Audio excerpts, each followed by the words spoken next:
Kesempatan kali ini kita akan membahas tentang kuliah pengendalian mutu ya. Ini di pertemuan pertama. Mohon maaf mungkin hari ini tidak bisa offline karena ada sesuatu hal sehingga hari ini online dulu, dan mohon maaf juga minggu lalu saya sampaikan kalau materi akan saya berikan di minggu lalu ya untuk belajar mandiri, namun karena satu dan lain hal baru tadi materinya saya sampaikan. Jadi silakan nanti bisa bisa ke laman daring, kemudian bisa diunduh untuk materi presentasinya. Itu sama dengan materi presentasi hari ini. Kemudian juga yang terpenting juga untuk menuliskan di kolom komentar untuk presensi, begitu ya.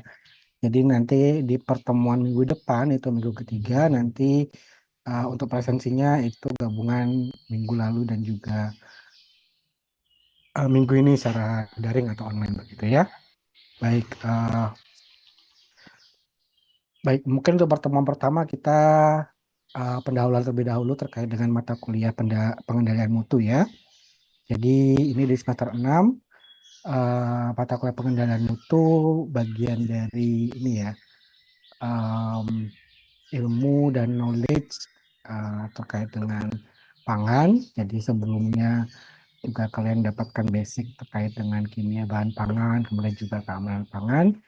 Nah, kemudian pada proses industri di perusahaan begitu ya, proses produksi produk pangan, nah itu pasti perlu suatu sistem untuk menjamin bahwa produk yang dihasilkan itu dalam kualitasnya itu sesuai dengan apa yang ditetapkan atau distandarkan oleh perusahaan tersebut gitu ya, sehingga perlu adanya proses pengendalian mutu gitu supaya semua produknya itu berada dalam kualitas itu konsisten gitu sesuai dengan apa yang dipersyaratkan atau yang distandarkan oleh perusahaan tersebut gitu. Baik, silakan nanti kalau misalnya ada pertanyaan ketika sesi pemaparan kuliah, silakan bisa disampaikan gitu ya. Sebentar materinya.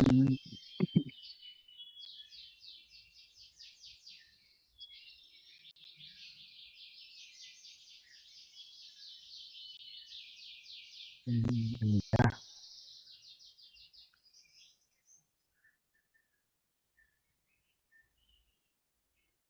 Baik, jadi dalam satu semester ini kita akan membahas materi-materi esensial tentang pengendalian mutu, mulai dari ruang lingkupnya, kemudian juga terkait dengan faktor penentu mutu, pengukuran standar mutu, penetapan standar mutu, kemudian juga terpenting adalah kita mempelajari tentang standar-standar mutu yang ditetapkan, baik itu yang berlaku secara nasional maupun internasional begitu ya. Kita juga akan nanti uh, menggunakan banyak referensi begitu untuk studi kasus begitunya terkait dengan bagaimana proses pengendalian mutu itu dilakukan dalam proses produksi pangan begitu ya. Suara saya terdengar jelas ya. Kalau misalnya ada gangguan atau masalah silakan bisa disampaikan atau bisa tulis di kolom chat juga bisa ya. Nah, sebelumnya saya mau menyampaikan kontrak kuliah terutama terkait dengan proporsi evaluasi penilaian ya. Jadi di sini ada 4 komponen, yakni kehadiran, tugas, UTS, dan UAS. Nah, untuk kehadiran ini udah mentok maksimal 10%. Nah, kemudian tugas, UTS, dan UAS itu komponennya masing-masing 20%, 35%, dan 35% ya. Jadi total semuanya adalah 100% begitu. Nah, saya tawarkan ke kalian semua, apakah setuju dengan sistem pembobotan seperti ini atau perlu dirubah? Misalnya tugasnya jadi lebih tinggi, 30 atau 30%. TS-nya sisanya berarti 30-30. Itu atau UTS-nya lebih tinggi lagi atau UAS-nya dan UTS-nya dinaikkan lagi persentasenya atau tetap seperti ini? Silakan. Kalau ada komentar, Sudah setuju, Pak. setuju? Yang lain bagaimana? Sudah oke dengan komponen penilaian ini dan persentasenya? Setuju, Pak. Setuju? Izin masuk, Pak. Oke. Untuk kehadiran apakah boleh 15% seperti yang kemarin? Eh, nah, ini KDR mentoknya udah 10% ya. Kemarin tuh saya kasihnya ke ketinggian itu. Jadi, em, nah kehadiran ini 10% ya. Jadi ini nggak bisa diubah lagi. Jadi silakan kalau mau diubah yang tugas UTS sama UASnya. Oke, gimana? Setuju? Ini sudah setuju ya? Bisa disepakati ya? Oke. Jadi untuk komponen pelayan seperti ini, persentase seperti ini, eh, jadi jangan lupa absen ya, presensi gitu, karena itu masuk ke komponen penilaian. Kemudian juga pengerjaan tugasnya juga harus baik gitu ya, benar gitu. Nah nanti kalau misalnya mau konsultasi terkait dengan tugasnya silahkan supaya nanti apa tugas yang dikerjakan itu benar gitu sesuai dengan topik permasalahan gitu atau judul yang diberikan gitu ya. Kemudian yang penting juga pengerjaan UTS dan UAS begitu ya. Karena bobotnya juga cukup tinggi itu masing-masing 35%. Nah, terkait dengan tugas, kita karena satu kelas ini ada 50 orang ya, sehingga nanti kita bagi menjadi 10 kelompok gitu. Jadi satu kelompok itu 5 orang supaya tidak begitu kebanyakan ya orangnya. Jadi kalau menurut saya 10 kelompok sudah cukup begitu. Nah, untuk tugasnya nanti akan saya sampaikan, tapi mungkin di awal bisa kalian lakukan pembagian kelompok dulu. Gitu. Nah, pembagian kelompoknya mau sendiri kalian bagi atau saya bagikan.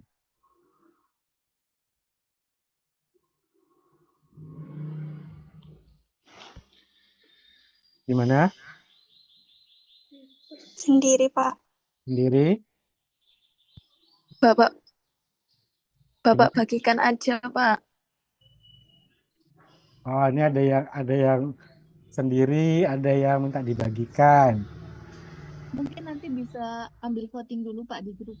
Oke, ya ya. Oke ya. Jadi nanti silakan kalian bisa voting gitu antara dibagi sendiri atau saya bagikan gitu. Kalau saya bagikan paling nanti random gitu ya, random gitu. Ya, oke. Ini sudah sepakat. Oke ya, kita lanjut. Nah,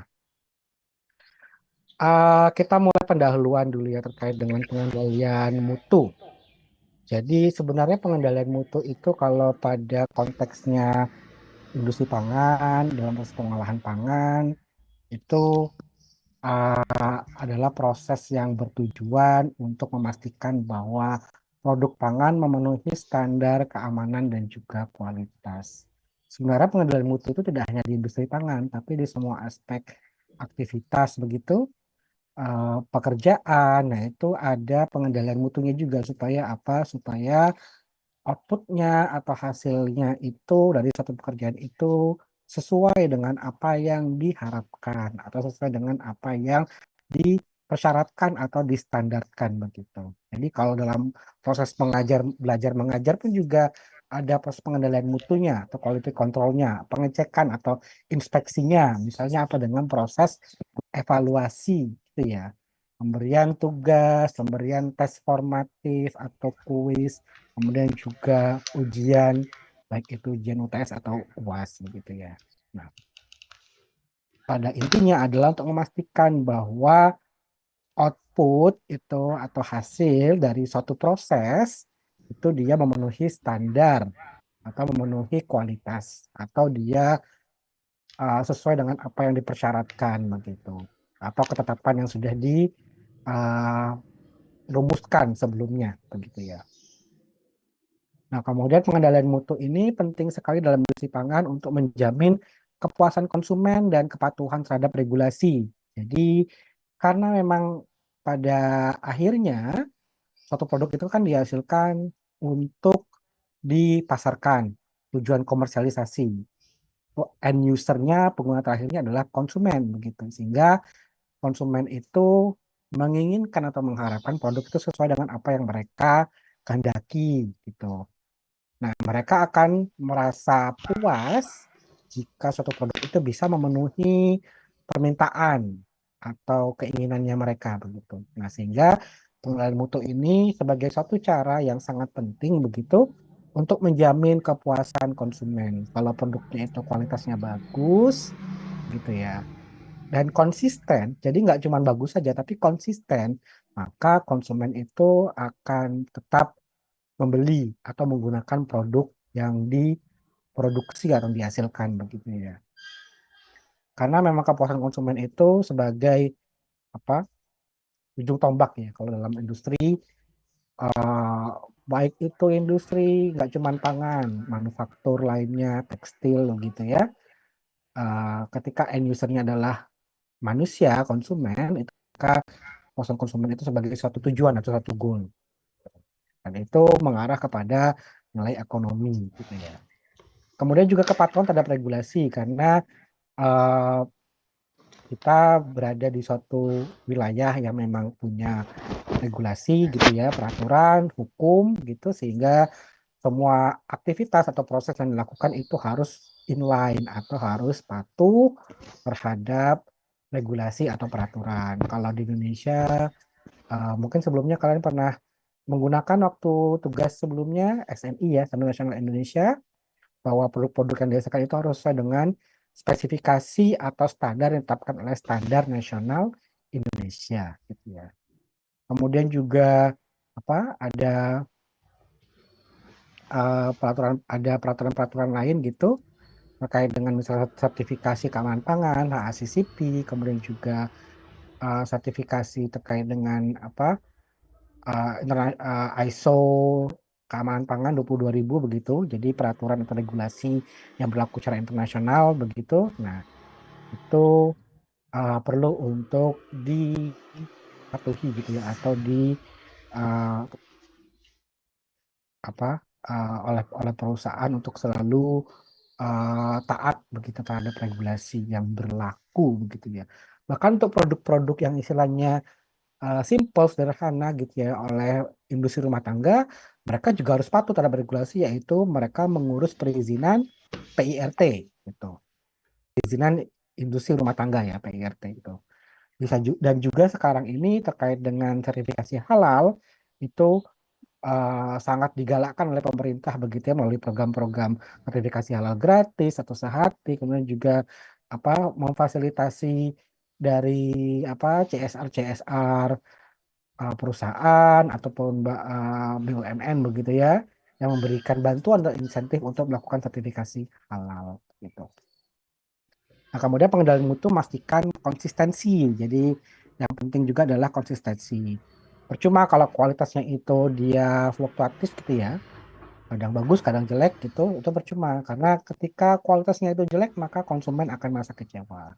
Ketika konsumen kecewa, maka konsumen tidak akan kembali untuk membeli produk tersebut. Sehingga konsistensi adalah suatu hal yang sangat penting itu oleh perusahaan atau industri dari produk yang dihasilkan gitu ya. Nah, kemudian termasuk peran penting pengendalian mutu adalah menjamin keamanan pangan ya. Jadi dengan kita menerapkan pengendalian mutu, maka kita secara langsung juga menjamin terkait dengan aspek safety atau keamanan pangan. Kita akan lakukan proses istilahnya pengendalian supaya tidak terjadi cemaran, baik itu cemaran sifatnya fisik, kimia, atau biologi. Ataupun kita juga mencegah terjadinya kerusakan-kerusakan atau kemunduran mutu terhadap suatu produk begitu ya. Yang mencegah produk itu mengalami recall atau withdrawal. Jadi kita mencegah produk itu ditarik dari market atau pasar. Kemudian memenuhi standar dan regulasi tadi seperti yang saya sampaikan sebelumnya. kemudian meningkatkan efisiensi produksi itu. Jadi em, dalam kaitannya dengan proses industri gitu ya, perusahaan itu pasti menginginkan proses yang dia cost atau biayanya itu rendah, sehingga mereka akan memastikan bahwa semua proses produksi itu harus efisien gitu. Efisien itu artinya adalah menggunakan sumber daya resource yang seminimal begitu ya, mungkin untuk menghasilkan hasil yang semaksimal mungkin begitu. Walaupun memang agak apa ya, agak ini ya apa istilahnya mustahil begitu ya. Tapi pada intinya adalah antara input dengan outputnya itu ada apa keseimbangan yang baik begitu ya. Seperti itu, efisiensi. Kemudian mengurangi risiko penarikan produk atau withdrawal dan meningkatkan kepercayaan dari konsumen gitu ya. Nah, kemudian nah ini tadi pengendalian mutu itu sebenarnya pada pada intinya juga mencegah terjadinya pemalsuan atau penipuan tersebut sebagai adulteration. Jadi kalau pemalsuan itu namanya adulteration ya. Untuk mencegah terjadinya kekacauan atau fraud gitu ya dalam sistem eh, pengadaan pangan begitu ya. Jadi kalau misalnya kita tidak lakukan pengendalian mutu dan tidak ada regulasi begitu, maka perusahaan bisa seenaknya saja melakukan manipulasi atau dia menghasilkan produk yang memang tidak sesuai dengan apa yang dijanjikan gitu ya. Kalau misalnya contoh apa ya kemarin itu yang lagi booming itu kosmetik yang overclaim lah istilahnya begitu ya. Sama halnya dengan produk pangan gitu ya.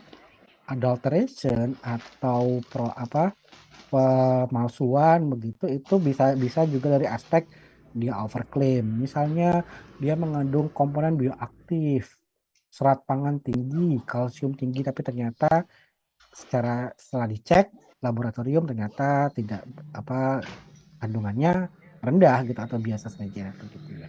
Kemudian penggunaan bahan atau komponen baik itu dia ingredient utama atau ingredient pembantu misalnya bahan tambahan pangan itu yang tidak diizinkan atau memang dia kualitasnya tidak baik begitu ya. Nah, sehingga akan eh, berisiko untuk memunculkan suatu kekacauan atau fraud begitu ya. Nah, jadi sebenarnya kekacauan dalam proses pengadaan pangan begitu ya, itu bisa jadi karena selain dari food quality-nya jelek atau pengendalian mutunya jelek, itu bisa juga karena keamanan pangannya juga tidak bagus dan juga ketahanan pangannya juga tidak bagus. Maksudnya ketahanan pangan itu dalam arti penyediaan bahan baku dan juga kontinuitas ya, sustainability ya, sustainability. Nah, sehingga pengendalian mutu juga sebagai aspek penting gitu ya untuk mencegah terjadinya kekacauan itu atau fraud pada pengadaan atau penyediaan pangan begitu. Mencegah pemalsuan gitu ya. Nah, kemudian aspek yang perlu dilakukan pengendalian mutu pangan itu sebenarnya tidak hanya di proses produksi saja gitu ya. Kalau kita secara awam bicara tentang pengendalian mutu pangan, industri pangan gitu ya, perusahaan pangan, maka mungkin kita akan eh, berpikir bahwa pengendalian mutu itu hanya pada di proses produksi saja, gitu ya. Proses produksi itu kan ada banyak macamnya. Maka satu line produksi itu bisa ada 5 sampai 6 atau mungkin 10 tahapan gitu ya. Mulai dari penyiapan bahan baku sampai kepada tahapan akhir pengemasan misalnya begitu. Nah, tetapi juga sebenarnya pengendalian mutu pangan itu dimulai dari bahan bakunya gitu. Jadi pemilihan bahan baku yang berkualitas yang mutunya itu sesuai dengan standar atau spesifikasi perusahaan itu yang pertama. Yang kedua, menjamin terkait dengan keamanan pangan, keamanan atau aspek safety dari bahan baku. Yang ketiga, memastikan bahwa bahan baku itu memiliki spesifikasi yang sesuai dengan standar perusahaan. Mengapa? Karena eh, setiap perusahaan itu kan menggunakan alat untuk melakukan proses produksi ya. Misalnya, mungkin kalian pernah lihat apa nanas kaleng. Jadi kalau di Lampung itu ada perusahaan Great Giant Pineapple itu mereka apa menghasilkan produk-produk nanas kaleng gitu ya. Jadi dia bentuknya itu kayak donat. Jadi tengahnya itu udah dibolongin gitu, kemudian jadi kayak ring gitu ya, yang tinggal dimakan begitu. Biasanya dimasukkan ke dalam larutan gula gitu ya, nanasnya ini. Nah, prosesnya kan kompleks ya, pembuatan nanas itu apa kaleng itu mulai dari misalnya pemotongan, cutting, apa pengupasan kulit dulu ya pertama, kemudian pemotongan atau pengecilan ukuran itu di bagian tengahnya itu diambil, yang bonggolnya itu diambil begitu. Nah, kalau misalnya bahan baku itu spesifikasinya tidak sesuai dengan standar perusahaan, misalnya standar perusahaan itu mensyaratkan diameter nanas itu harus 5 cm, kemudian panjangnya itu harus dalam range misalnya 10 sampai 12 gitu. Nah, kalau misalnya bahan bakunya nggak sesuai dengan spesifikasi standar perusahaan, maka alat perusahaan itu atau industri itu tidak bisa melakukan pengolahan atau uh, proses pengolahan ya gitu. Sebagai contoh, alat untuk mengupas kulitnya gitu ya. Nah, alat pengupas kulit itu dia punya spesifikasi khusus. Jadi uh, untuk dimensinya itu khusus gitu ya. Karena kita cuma punya satu alat istilahnya, perusahaan cuma punya satu alat dengan satu spesifikasi yang spesifik begitu. Nah, kalau misalnya bahan bakunya apa spesifikasinya atau karakteristiknya bervariasi gitu ya, tidak seragam, nah maka tidak bisa dilakukan proses pengupasan semuanya gitu ya. Maka banyak yang loss gitu ya. Karena dia lewat dari alat gitu ya. Jadi nggak bisa ngupas karena misalnya dia apa kekecilan, kalau kekecilan kan lolos. Nah kalau kebesaran kan nggak bisa masuk juga ke alat gitu ya. Kan itu bisa menjadi loss. Kemudian di proses produksi itu terkait dengan pemantauan proses dan juga standar ini ya apa yang diberlakukan untuk di tiap tahapan proses. Apakah proses itu dia sudah sesuai dengan apa yang dipersyaratkan oleh perusahaan atau tidak begitu. Apakah proses itu dia sudah memenuhi titik kritis yang dipersyaratkan oleh perusahaan atau tidak. Nah, dalam kaitannya dengan aspek keamanan pangan, mungkin sebelumnya kalian sudah belajar juga di keamanan pangan itu HACCP. Jadi itu ada titik kritis yang perlu dipenuhi supaya menjamin atau memastikan bahwa produk pangan yang dihasilkan itu akan aman begitu ya. Sehingga di proses produksi itu perlu adanya monitoring atau pengawasan secara apa berkala gitu ya, secara uh, dan continue begitu ya. Gitu. Biasanya ada check sheet-nya begitu ya, dan ada petugasnya gitu, istilahnya orang yang bertanggung jawab untuk melakukan pengecekan atau pemantauan. Kalau misalnya ternyata prosesnya itu di luar apa yang dipersyaratkan dari perusahaan, maka perlu adanya tindakan koreksi. Misalnya suhu boiler atau suhu perebusannya itu, alat perebusannya itu harusnya 95 derajat, tetapi ternyata ada masalah, suhu boilernya ternyata hanya cuma 87,5 misalnya, maka proses titik kritisnya itu kan nggak bisa dicapai pada proses tersebut. Sehingga perlu adanya tindakan koreksi. Apakah perlu dilakukan penghentian proses gitu ya, alat yang dihentikan, kemudian dilakukan proses perbaikan dan lain sebagainya, atau kita perlu bisa lakukan proses tindakan koreksi lainnya, misalnya uh, diperlama waktu proses perebusannya, misalnya seperti itu. Kemudian produk akhir ya, produk akhir ini pada pengujian kualitas sebelum dilakukan distribusi. Jadi perlu adanya inspeksi atau pengecekan pada produk akhir. Jadi di industri biasanya ada quality control begitu ya, quality control itu dia akan melakukan pengecekan apakah produk yang dihasilkan itu sesuai dengan spesifikasi yang ditetapkan oleh perusahaan gitu ya. Spesifikasi itu bisa pada aspek misalnya aspek biologi, kimia, kemudian juga fisik begitu. Dan juga sensoris sebenarnya. Ya. Jadi kalau yang misalnya aspek kimia itu misalnya kadar karbohidratnya atau kadar airnya gitu. Sifat fisiknya misalnya tingkat kekerasan, kemudian juga apa? Dimensi, ukurannya, ketebalan gitu. Kemudian penyimpanan dan distribusi. Jadi ini juga perlu dilakukan pengendalian ya supaya menjaga uh, produk itu dia tetap dalam kondisi yang atau kualitas yang bagus gitu ya. Kalau misalnya lingkungannya, environmentnya itu nggak bagus, misalnya RH-nya tinggi, suhunya tinggi sehingga menyebabkan percepatan kemudahan mutu ya. Jadi kalau misalnya RH-nya tinggi, suhunya tinggi, bisa jadi komponen-komponen makromolekul pada produk pangan itu mengalami kerusakan karena reaksi-reaksi biokimia ya. Kalau lemak bisa mengalami oksidasi, kemudian bisa mengalami hidrolisis sehingga menghasilkan apa senyawa-senyawa yang menimbulkan bau tengik gitu atau ketengikan, proses ketengikan gitu ya. Kemudian juga apa dalam aspek mikrobiologi maka bisa ditumbuhi jamur dan lain sebagainya begitu. Nah, itu juga penting. Distribusi juga ya. Jadi bagaimana produk itu disebar,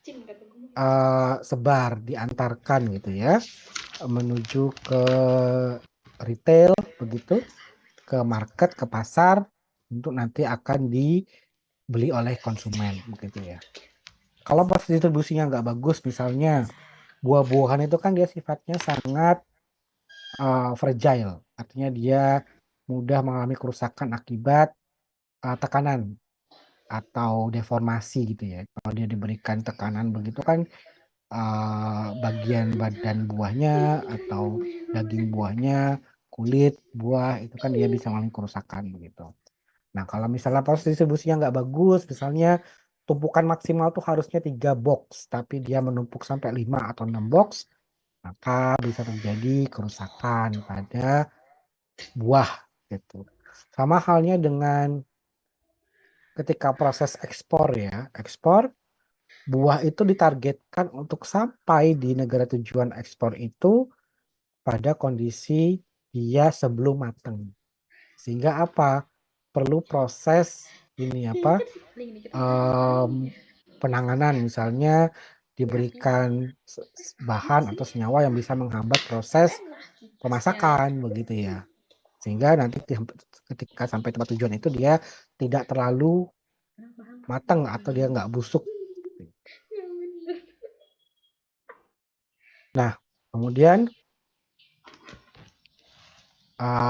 ini ya, jadi tadi yang bahan baku itu, pada bahan baku itu kita perlu lakukan pengendalian mutu dengan cara melakukan pengecekan terhadap spesifikasi bahan ya. Jadi kriteria bahan itu supaya apakah dia sesuai dengan apa yang bersyaratkan gitu ya oleh perusahaan. Kemudian juga terkait dengan apakah bahan itu layak gitu ya dan kualitasnya tetap terjaga. Kemudian uji keamanan dan kandungan bahan baku. Ya, jadi kita perlu lakukan pengecekan juga terkait dengan aspek safety-nya, keamanannya, kemudian juga kandungan komposisi kimia gitu ya, misalnya pada bahan baku, apakah sudah sesuai atau tidak. Kerja pas Biasanya supplier itu dia punya COA. Jadi misalnya ada supplier gula, itu dia punya COA atau Certificate of Analysis yang menyatakan hasil analisa dari si produk bahan baku itu. Nah, itu sebenarnya sebagai dasar bagi supplier untuk menyampaikan informasi terkait spesifikasi produk bahan bakunya gitu. Nah, kita perlu memastikan bahwa si bahan baku itu dia memiliki apa karakteristik yang sama seperti pada si COE itu, Certificate of Analysis itu. Jadi kalau misalkan ada airnya 5%, maka di COE itu 5%, maka kadar air ketika kita cek itu juga harus sekitar 5%. Misalnya kadar proteinnya itu 25%, maka ketika dilakukan pengecekan, pengujian lab itu maka kadar protein juga harus 25%. Itu ya. Nah, kadang gini, ada yang apa produsen itu yang nakal gitu ya. Jadi dulu pernah ada kasus yang melamin itu ya, susu bermelamin gitu. Jadi mereka itu ingin kadar protein dari susu itu tinggi gitu. Tapi dengan cara yang salah, dengan menambahkan melamin. Melamin itu komponen senyawa yang dia mengandung atom nitrogen. Nah, pada pengecekan kadar protein kan kita bisa menggunakan metode kadar nitrogen total atau crude protein ya ini ya, dengan menggunakan kadar nitrogen total. Jadi yang dihitung itu jumlah nitrogennya. Kemudian nanti pakai persamaan itu dikonversi menjadi kadar protein. Nah, perusahaan supplier yang nakal ini dia menambahkan melamin ini pastinya berbahaya ya melamin itu. Nah, melamin itu kan dia kandungan nitrogennya tinggi gitu ya. Nah, sehingga nanti ketika dianalisis yang tertangkap itu kan berarti nitrogen dia nanti dikonversi sebagai protein. Nah, jadi seakan-akan kandungan proteinnya itu tinggi padahal sebenarnya di situ ada kandungan nitrogennya itu dari tambahan komponen selain protein gitu ya. Kemudian itu juga perlu cek terkait dengan sertifikasi pemasok bahan baku. Misalnya aspek halal ya gitu ya, halal, maka kita juga perlu cek apakah bahan baku itu dia juga halal gitu ya. Gitu. Atau misalnya pernah dengar ini ada perusahaan yang dia menggunakan misalnya perusahaan coklat, dia menggunakan lemak kakao dari dia menggunakan komponen salah satunya itu adalah minyak kelapa sawit. Nah, itu dari plantation atau penanaman yang bertanggung jawab istilahnya begitu. Karena banyak sekarang ini pembukaan lahan untuk sawit itu dari hutan, gitu ya. Sehingga secara ilegal gitu ya, sehingga itu tidak bertanggung jawab gitu ya. Nah, seperti itu terkait dengan sertifikasi pemasok bahan baku. Nah, kemudian kalau pada proses produksi itu bisa pengendalian titik kritis dalam produksi. Nanti seperti saya sampaikan, em, untuk memastikan bahwa proses itu dia kecukupan proses gitu ya, itu dia terpenuhi atau tidak, maka kita bisa cek apakah proses itu dia sesuai dengan titik kritis, apakah dia memenuhi titik kritis atau tidak. Gitu. Kalau misalnya diminta suhu sterilisasi itu 150 derajat selama 5 detik, maka itu perlu dipenuhi gitu oleh perusahaan. Supaya apa? Supaya memastikan terkait dengan aspek keamanan pangannya, gitu ya.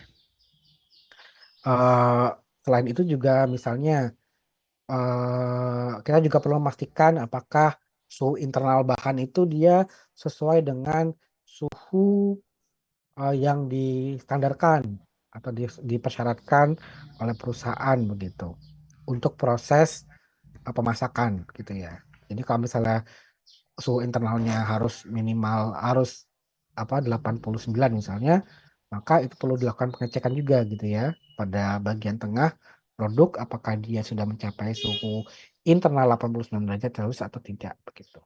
Kemudian yang kedua monitoring parameter produksi. Jadi terkait dengan misalnya suhu gitu ya. Jadi ini kondisi proses.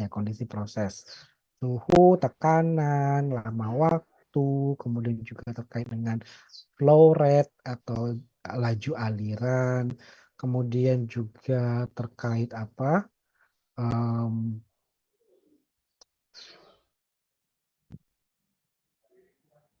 pH misalnya seperti itu ya, apakah sudah memenuhi parameter produksi yang dipersyaratkan atau tidak. Kemudian yang terakhir adalah penerapan good manufacturing practice. Jadi dari sisi sanitasinya, hygiene pekerja, kemudian juga um, layout yang baik, mobilitas personil yang memang baik begitu ya. Kemudian terkait dengan apa penggunaan peralatan dan sebagainya, nah itu juga perlu dilakukan pengendalian mutu gitu ya. Dipastikan bahwa alat itu dia, peralatan itu dia bersih, peralatan itu dia masih layak, tidak menimbulkan cemaran gitu ya. Bahwa kapasitasnya itu sesuai untuk proses produksi begitu. Kalau misalnya alat untuk mixing, misalnya kita punya apa mixer, kapasitasnya itu minimal dia bisa mengolah itu minimal, misalnya bahan itu harus masuk misalnya 10 kilo. Kalau di bawah 10 kilo maka dia nggak bisa melakukan proses mixing yang bagus. Nah itu perlu diperhatikan seperti itu. Jadi kalau misalnya seperti itu maka minimal bahan yang bisa diproses adalah 10 kilogram. Sama halnya dengan kapasitas maksimum. Misalnya kapasitas maksimumnya itu 100 kilogram atau 1 kuintal. Maka ya proses itu maksimal hanya bisa mengolah bahan sebanyak 100 kilogram gitu ya. Nah, kemudian pada produk akhir itu perlu dilakukan pengujian baik itu aspek mikrobiologi, kimia maupun fisiknya ya gitu.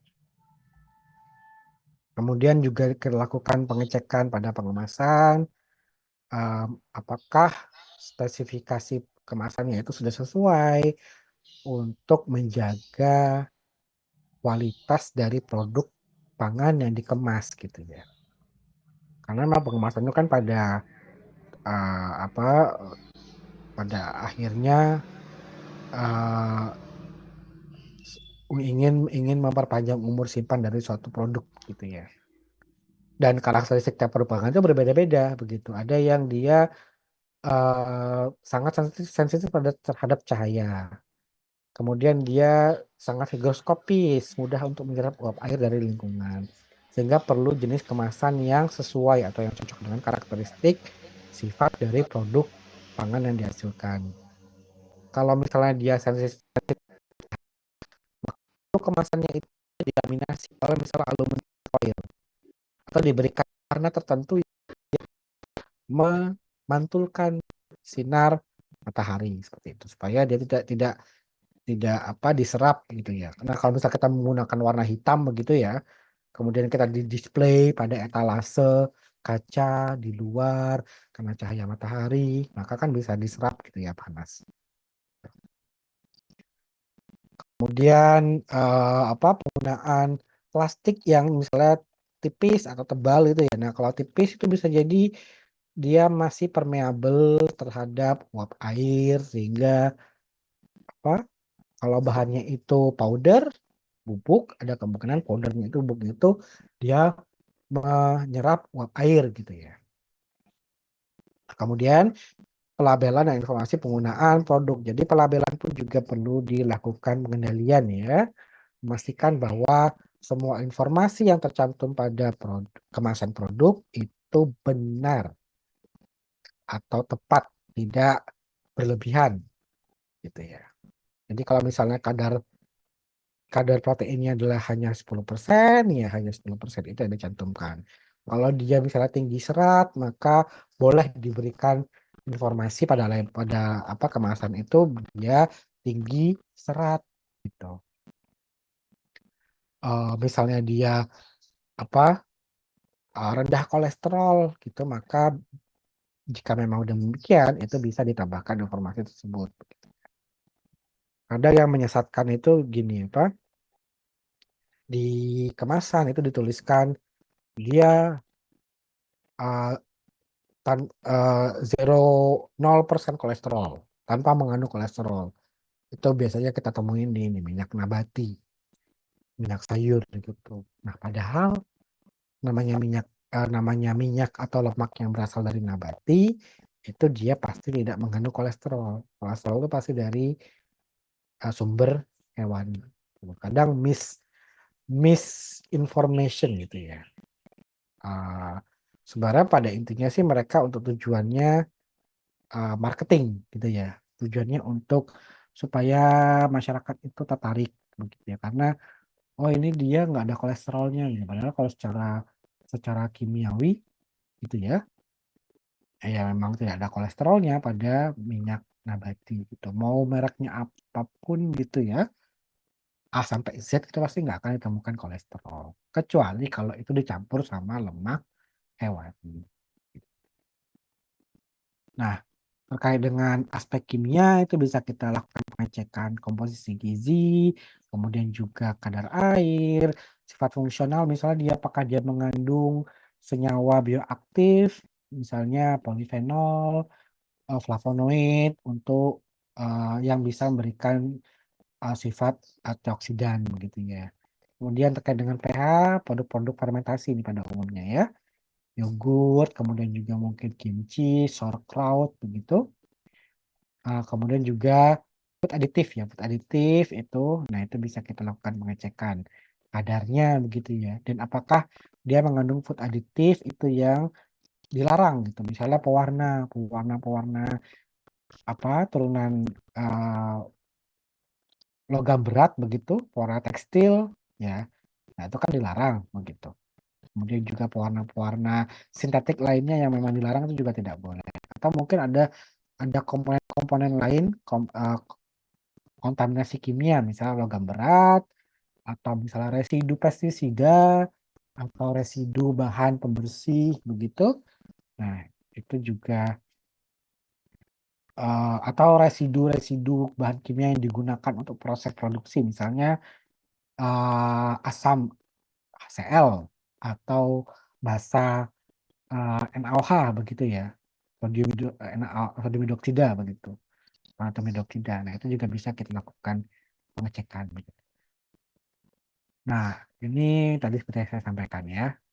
Nah, kemudian dari aspek mikrobiologinya juga bisa kita lakukan pengecekan terkait dengan total bakteri, begitu ya. Kemudian juga total coliform, jamur, total mold, begitu ya. Terutama kalau pada bakteri-bakteri atau mikrobia yang memang sifatnya patogen gitu. Jadi kalau di SNI kan ada standar maksimum berapa mikrobia itu boleh ada pada produk pangan. Ya. Biasanya TPC ya, total plant count. Kemudian itu ada nilai tertentu berapa maksimalnya. Kemudian juga apa jumlah misalnya E. coli atau coliform. Kemudian jumlah Staphylococcus aureus. Tapi pada keseluruhan itu secara umum pasti jumlah salmonella itu harus 0. Ya, bakteri salmonella itu harus 0. Nah, kemudian bebas dari patogen begitu dan lain sebagainya ya. Jamur ya atau yeast yang sifatnya patogen gitu ya.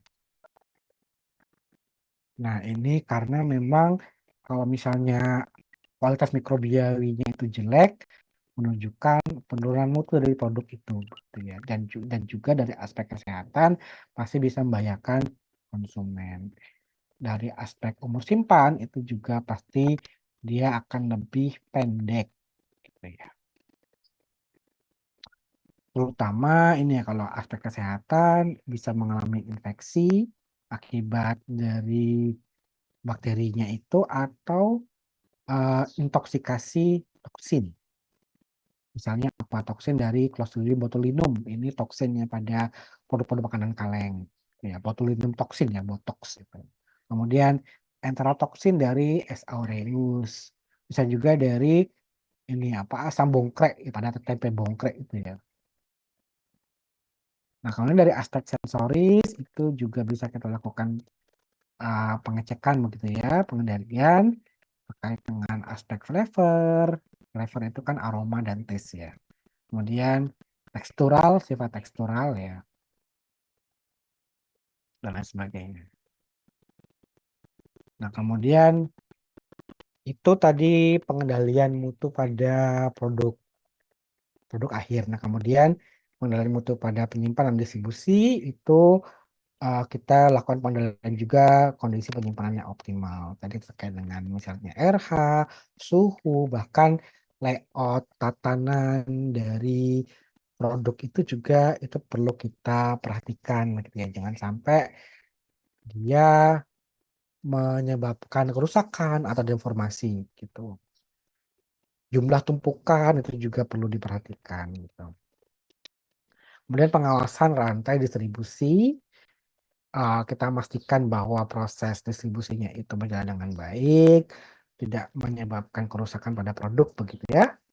Kan kalau di truk itu kadang misalnya dia ditumpuk lah atau tidak diberikan pelindung dan sebagainya gitu ya. Kemudian pencegahan kontaminasi selama transportasi itu juga penting sekali. Jangan sampai mencampur misalnya produk pangan dengan bahan non pangan atau bahan kimia berbahaya gitu. Bahkan di GMP ya, GMP tadi Good Manufacturing Practice atau CPPOB bahasa Indonesianya. Cara pengolahan pangan, eh, cara pengolahan produk olahan pangan gitu yang baik dan benar.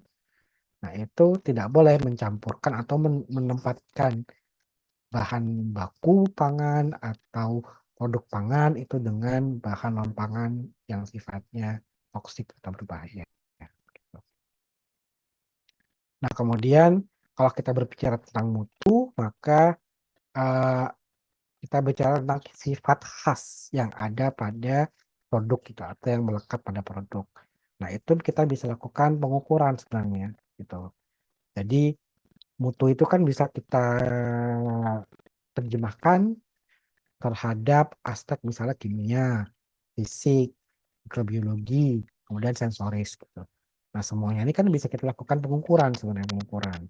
Nah, apakah dari hasil pengukuran itu dia sesuai dengan standar atau tidak? Nah, kalau sesuai standar maka kita bisa bilang bahwa kualitasnya itu terjaga begitu ya. Maka pengendalian mutunya itu dilakukan dengan baik. Nah, kalau misalnya kualitasnya itu di apa hasil pengukurannya itu di luar dari spesifikasi atau standar, maka pengendalian mutunya tidak berjalan dengan baik. Nah, sifat khas atau ciri khas produk ini yang menentukan siapa? Yang menentukan adalah konsumen sebenarnya yang pertama ya. Jadi keripik kentang itu dia harus kerenyahannya begini, warnanya harus seperti ini, tidak begitu berminyak, itu kan sebenarnya dari konsumen. Jadi itu permintaan konsumen yang diterjemahkan oleh produsen gitu. Nah, kita produsen menerjemahkannya dengan pengukuran-pengukuran gitu. Jadi kalau misalnya dia tidak begitu berminyak, oh berarti kadar minyaknya harus sekian. Dia harus crispy, berarti kadar airnya itu harus sekian gitu. Dia warnanya harus misalnya kuning. Berarti dari segi misalnya proses dari pengukuran warna dengan instrumen itu menggunakan misalnya kronometer gitu.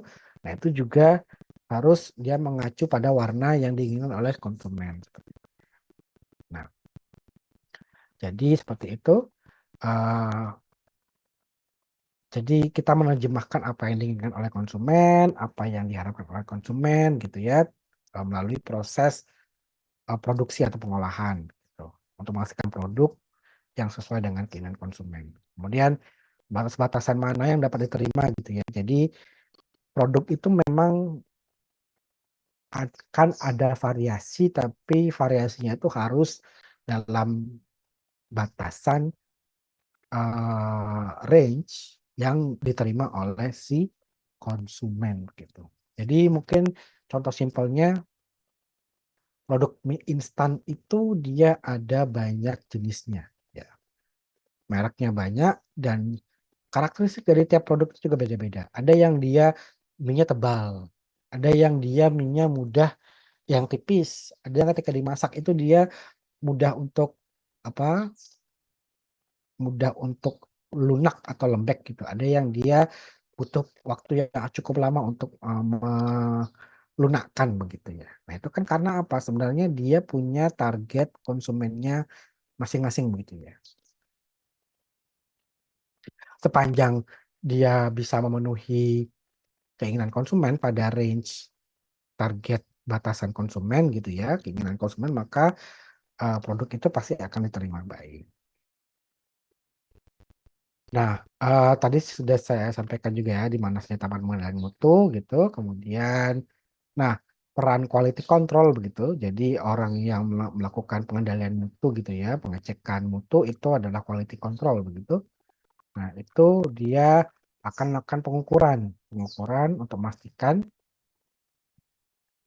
apakah eh, spesifikasi atau karakteristik produk itu sesuai dengan standar atau spesifikasi yang ditetapkan oleh perusahaan gitu. Kemudian juga terkait apa untuk mengontrol kualitas bahan baku juga, jadi perlu adanya inspeksi gitu ya. Kemudian pengecekan monitoring pada proses produksi dan juga pada produk akhir. Nah, untuk standar mutu yang dikembangkan itu nanti akan mengacu kepada konsumen begitu, dan juga mungkin uh, standar yang ditetapkan oleh pemerintah juga dari regulasi tadi misalnya SNI gitu ya. Jadi kalau misalnya di SNI-nya standar mutunya itu mikrobiawinya itu komponennya coliformnya sekian, SOR-nya sekian, maka itu yang perlu dipenuhi oleh industri atau perusahaan. Nah, ini ya, jadi nanti perlu ada metode pengujian pastinya. Kemudian perlu kriteria di mana produk itu bisa diterima atau ditolak, begitu ya. Kemudian bagaimana metode penggunaan dari apa untuk alat gitu ya, instrumen untuk pengujian. Nanti akan kita bahas lebih lanjut pada minggu-minggu berikutnya. Nah, pengendalian mutu itu juga sebagai suatu siklus ya, cycle. Jadi itu dimulai dari spesifikasi mutu, atribut mutu, tadi terkait dengan misalnya kerenyahan, kekerasan, tingkat kemanisan itu dari konsumen.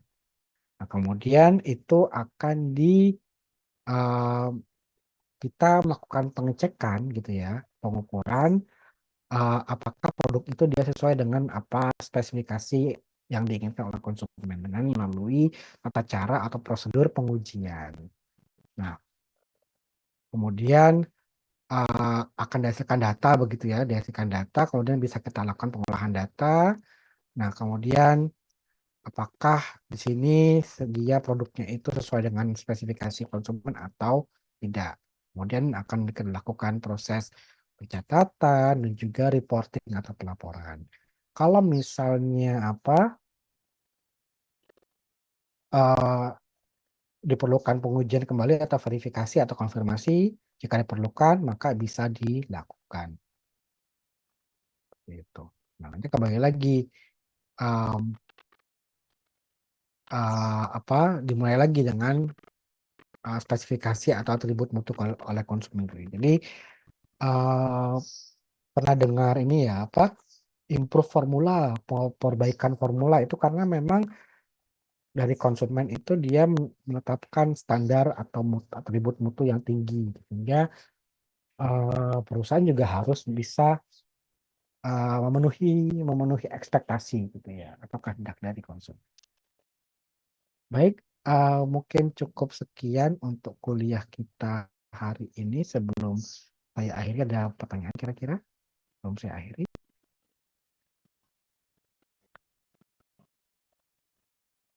Kalau tidak ada, kita cukupkan ya. Jadi kuliah kita minggu depan insya Allah offline. Nah, nanti untuk presensinya itu presensi yang daring, kemudian juga yang dari hari ini dan juga minggu depan ya, begitu. Kita sudah sepakat juga untuk kemarin penilaiannya, jadi silakan bisa nanti kalian kerjakan dengan baik begitu ya terkait dengan tugasnya, kemudian juga UTS dan UAS.